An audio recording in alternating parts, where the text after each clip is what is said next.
Just hours before Stephen Paddock opened fire on thousands of people who were singing and dancing and celebrating at the Country Music Festival, Melanie and Tarek landed in Las Vegas to celebrate their 8-year wedding anniversary. So they were asleep when the shooting broke out, but woke up to the news and immediately turned into journalists.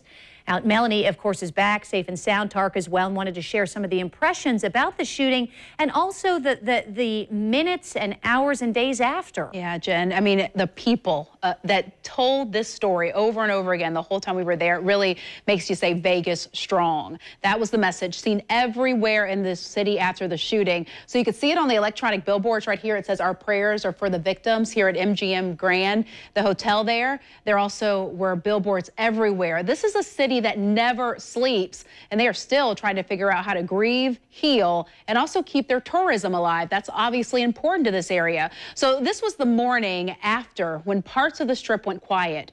People were walking on Las Vegas Boulevard. This is a street that is always just filled with cars. They were carrying balloons and flowers, reporters in the street, crime tape stretching over this road that is just always busy.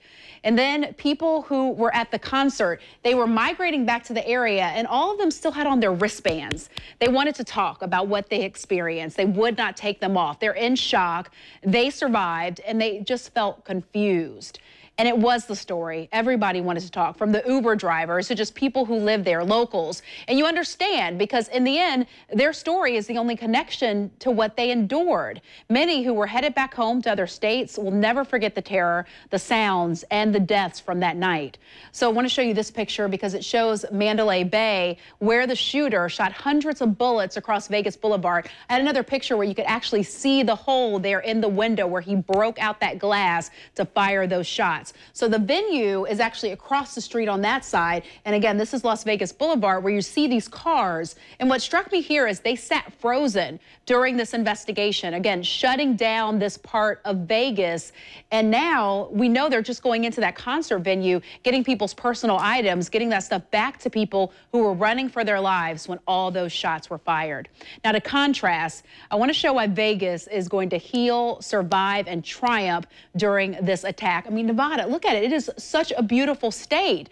It's a diverse place with so much to marvel. Tarek and I went on a helicopter tour to the Grand Canyon. It was breathtaking, reminding us during this time that there is still beauty despite the ugliness of the shooting and what those people endured. Also wanted to share this last picture, Hoover Dam. It's only 40 miles away, so we drove there after hiking Red Canyon Creek. So we've definitely got our fill of everything there, tried to make the best of our trips, but obviously the sadness was there. So my impression, Jen, is that Vegas will recover. Right now, they are trying to figure out how to grieve. And Tarek and I talked a lot about this because he was there at Pulse after the shooting there. And so what he kind of noticed is that people are trying to figure out how to grieve. They built a healing garden. It was those 58 trees that went up. They got this erected like within days, and it's for the victims who were killed there at that concert venue. And it is a place for people to come, to talk, and to heal, and just get through it. And you know, even I thought the Uber drivers had such harrowing stories because they talked about how they were pulling people in the streets,